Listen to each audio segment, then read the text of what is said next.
Hey guys, this is Manish and you are watching my channel Pharma Bullet. तो friends, इस channel पे आप जो वीडियोस देखते हैं वो सभी pharmacist, pharmacy officer, drug inspector exam के लिए इंपॉर्टेंट होते हैं। अगर आप किसी भी एग्जाम की प्रिपरेशन कर रहे हो तो ये सभी वीडियोस आपके एग्जामिनेशन पॉइंट ऑफ व्यू से इंपॉर्टेंट होने वाले हैं। तो आज के इस वीडियो में भी हम कुछ एग्जाम टारगेटेड क्वेश्चंस देखने वाले हैं। तो स्टार्ट करते हैं। Anti parkinsonian drug which act by inhibiting the degradation of dopamine in the brain is carbidopa, amantadine, selegiline, bromocriptine. Anti parkinsonian drug which act by inhibiting the degradation of dopamine in the brain. तो क्या होगा इसका correct answer? तो इनमें से कौन सा anti parkinsonian drug act करता है by inhibiting the degradation of dopamine in the brain? तो ये होता है selegiline. Option C will be your correct answer. Selegiline act by inhibiting the degradation of dopamine in the brain. ये selegiline का mechanism of action होता है and selegiline आता है मायोबी इनहिबिटर में। एंटी पार्किंसोनियन ड्रग के मायोबी इनहिबिटर क्लास में आता है selegiline. Selegiline is a selective and irreversible inhibitor of MAO B. ये डोपामाइन को ऑक्सीडाइज करता है जिससे डोपामाइन का इंट्रासेरिब्रल डिग्रेडेशन इनहिबिट होता है। It inhibits intracerebral degradation of dopamine. ठीक है, एंड इसलिए इसे यूज करते हैं as an anti parkinsonian drug. Anti parkinsonian drug का क्लासिफिकेशन भी एग्जामिनेशन पॉइंट ऑफ व्यू से मोस्ट इंपॉर्टेंट है। इसमें कार्बिडोपा क्या होता है?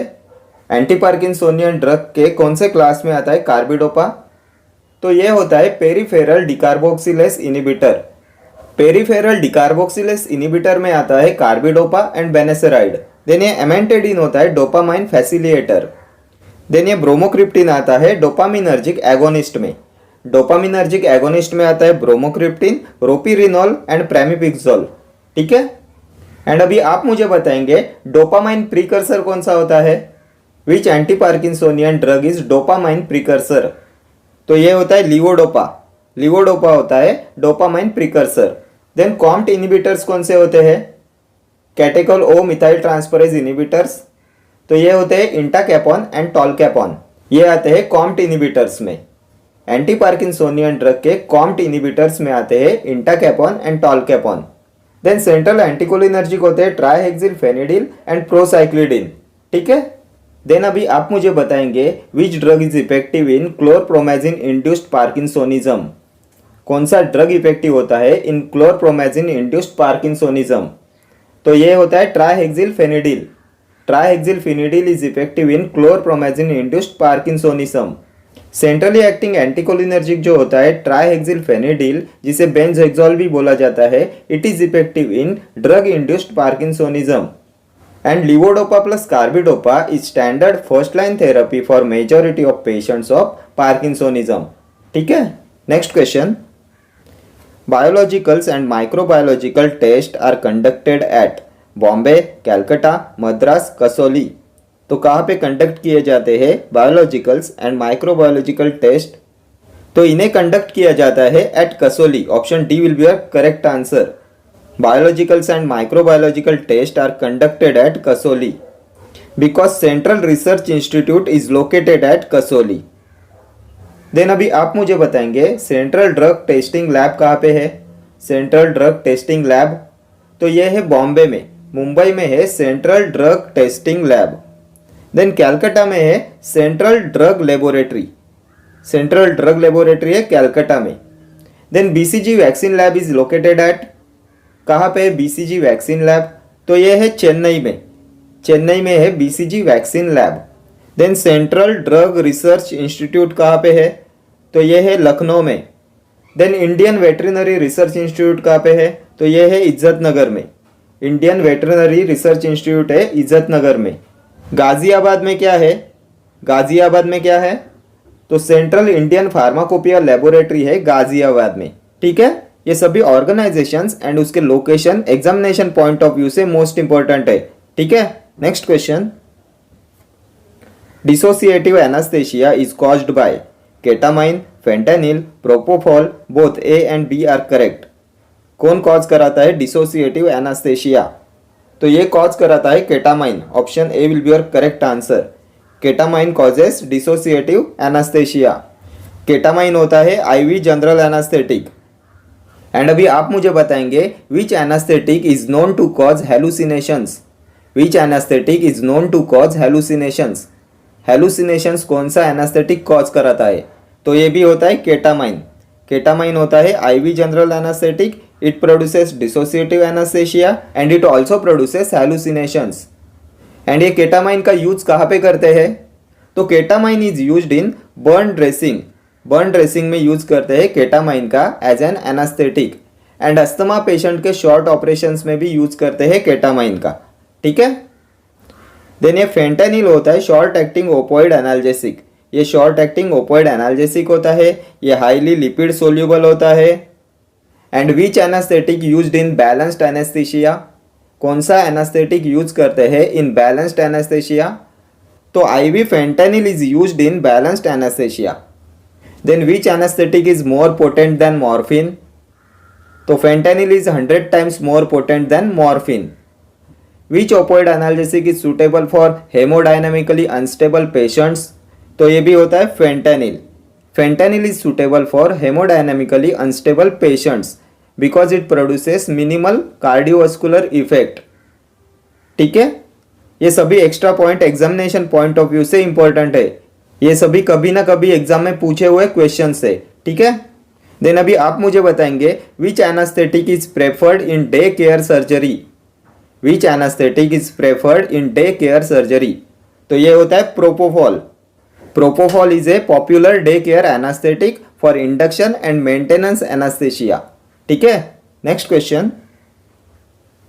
The pharmacy council of India is also known as state pharmacy council, joint pharmacy council, central council of India, none of these. तो क्या बोलते हैं फार्मेसी काउंसिल ऑफ इंडिया को? तो ये होता है central council of India. Option C will be your correct answer. The pharmacy council of India is also known as central council of India.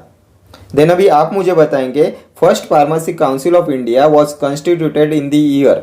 कब बना था first PCI? First pharmacy council of India कब बना था? तो ये बना था 1949 में। And PCI is reconstituted every 5 years. Then 6 persons from teaching profession nominated by PCI by central government. Last year exam में पूछा हुआ क्वेश्चन है 6 persons from teaching profession nominated by PCI by central government. ठीक है। Then state pharmacy council should have 7 elected members. State pharmacy council should have 7 elected members, 5 nominated members and 3 ex officio members. ठीक है। Next question. The first Pharmacy Council of India was constituted in the year 1948, 1949, 1950, 1945. तो कब बना था first pharmacy council of India, first PCI? तो अभी हमने previous question में देखा फर्स्ट पीसीआई बना था 1949 में। Option B will be your correct answer. First pharmacy council of India was constituted in the year 1949। And अभी आप मुझे बताएंगे pharmacy act was passed in the year. Pharmacy act कब बना था? तो pharmacy act was passed in the year 1948। 1948 में बना था pharmacy act. And first PCI बना था 1949 में।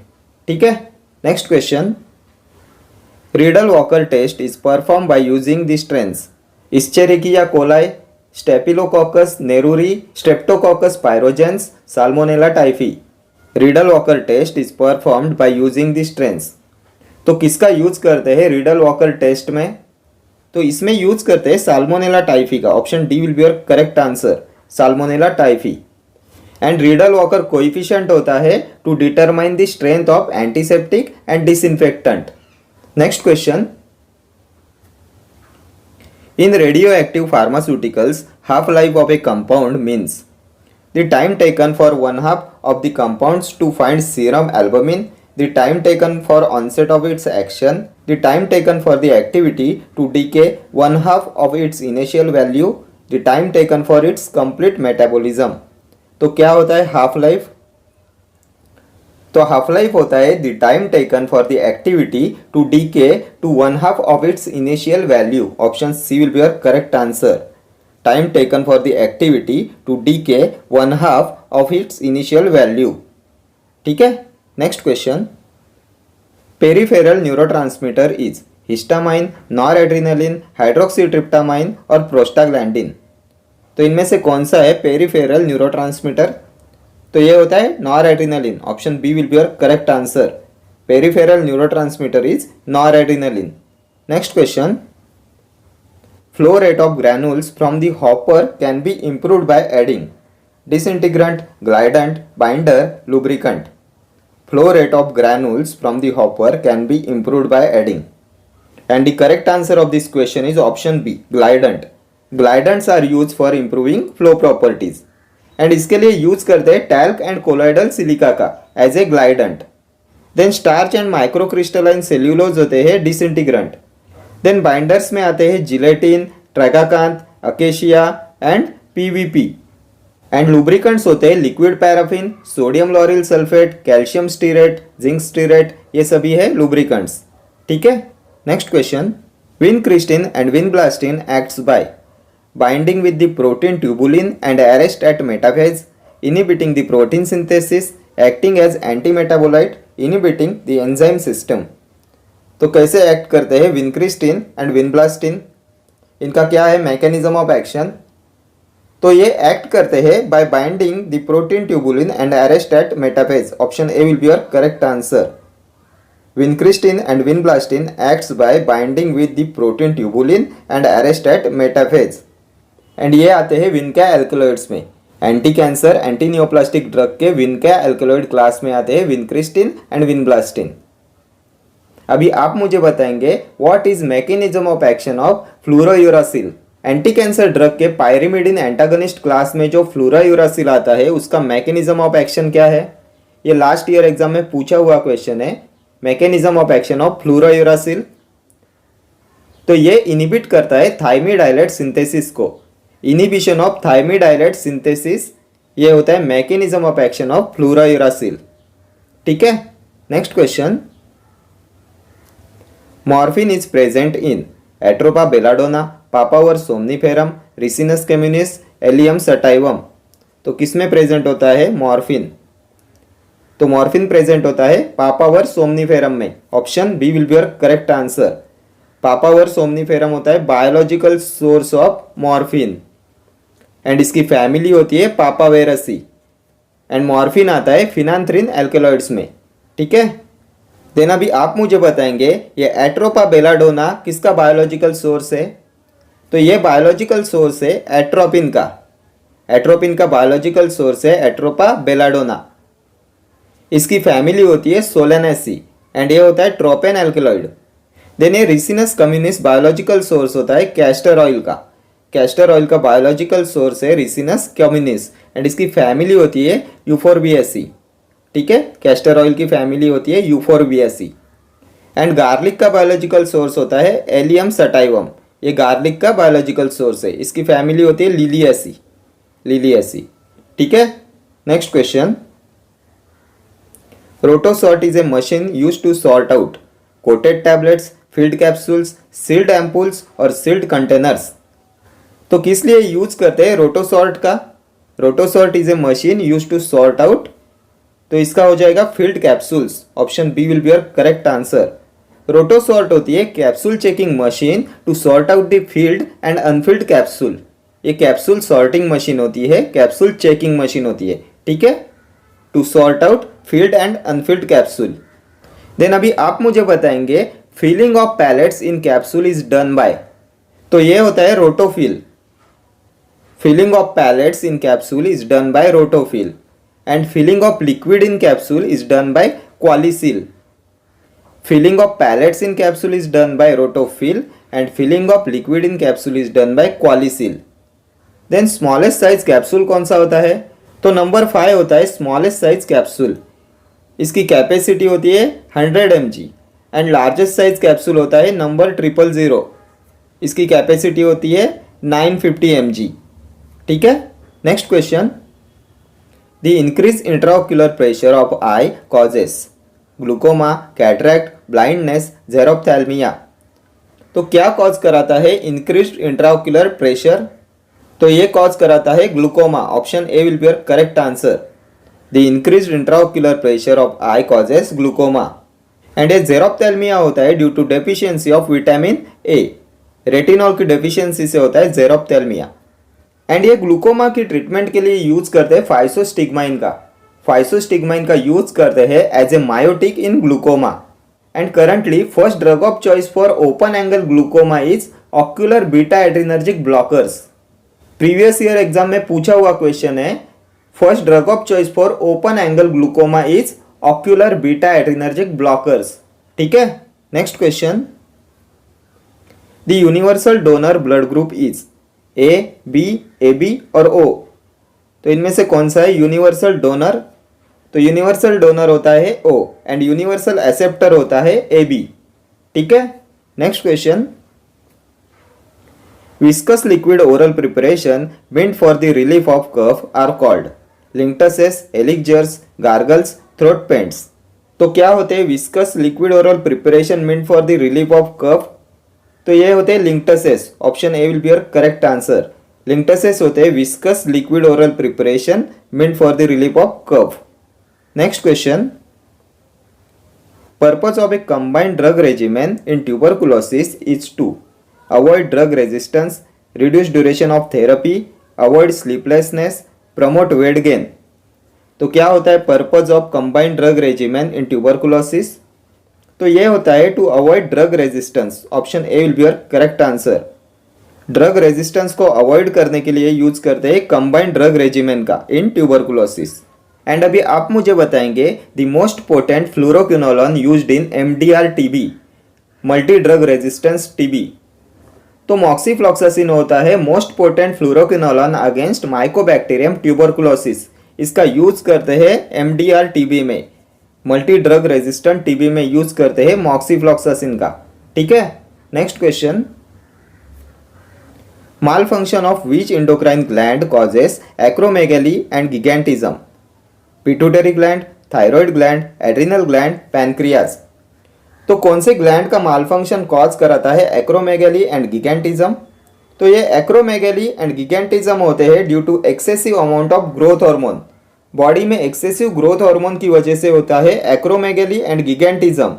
And growth hormone is secreted by pituitary gland, so option A will be your correct answer. Acromegaly and gigantism are caused by malfunction of pituitary gland. Growth hormone is secreted by anterior pituitary gland. Growth hormone, then prolactin, follicle stimulating hormone, luteinizing hormone, thyroid stimulating hormone, adrenocorticotropic hormone, ये सभी anterior pituitary से secrete होते हैं। And posterior pituitary के hormone से oxytocin and vasopressin, vasopressin जो anti diuretic hormone होता है। ठीक है, देन थायराइड ग्लैंड सिक्रेट करती है T3, T4 and calcitonin. T4 होता है थायरोक्सिन एंड T3 होता है ट्राईआयोडोथायरोनिन। ठीक है, देन एड्रिनल कॉर्टेक्स सिक्रेट करता है glucocorticoids, mineralocorticoids and sex corticoid. And adrenal medulla से सिक्रेट होता है adrenaline and noradrenaline. Then pancreas के अल्फा सेल से सिक्रेट होता है ग्लूकागॉन, बीटा सेल से सिक्रेट होता है इंसुलिन एंड डेल्टा सेल से सिक्रेट होता है सोमेटोस्टैटिन। ठीक है, next question, phenobarbitone sodium belongs to schedule X, schedule R, schedule O और शेड्यूल एस। तो किस में आता है फिनोबार्बिटोन सोडियम? तो ये आता है शेड्यूल एक्स में। Option A will be your correct answer. Phenobarbitone होता है लॉन्ग एक्टिंग बार्बिचुरेट और ये आता है शेड्यूल एक्स में। शेड्यूल एक्स होता है narcotic drug and psychotropic substances के लिए। शेड्यूल आर होता है मैकेनिकल कॉन्ट्रासेप्टिव्स के लिए। शेड्यूल ओ होता है डिसइंफेक्टेंट फ्लूइड्स के लिए। देन शेड्यूल एस होता है कॉस्मेटिक्स के लिए। देन अभी आप मुझे बताएंगे NDPS act, narcotic drug and psychotropic substances act कब बना था? NDPS act was passed in, तो NDPS act was passed in 1985 and it came into force in 1993. NDPS Act was passed in 1985 and it came into force in 1993. ठीक है, next question, excretion of drugs mostly occur through lungs, intestine, kidneys और heart. Excretion of drugs mostly occur through, तो ये हो जाएगा kidneys. Option C will be your correct answer. Excretion of drugs mostly occur through kidneys. Next question, waterborne diseases, cholera, tuberculosis, leprosy, influenza. तो इनमें से कौन सा है वाटर बॉर्न डिसीज? तो ये कॉलरा होता है, वाटर बॉर्न डिसीज। अभी आप मुझे बताएंगे कॉलरा का कॉजेटिव एजेंट। तो कॉलरा का कॉजेटिव एजेंट है Vibrio cholerae. Then tuberculosis is caused by Mycobacterium tuberculosis. And tuberculosis की डायग्नोस्टिक टेस्ट होती है Mantoux test, Heaf test and tuberculin test. ठीक है। Then leprosy is caused by Mycobacterium leprae and influenza is caused by Haemophilus influenzae. ठीक है। Okay friends, thank you for watching this video. See you in the next video. Till then do like, share, comment and subscribe to my channel. Thank you.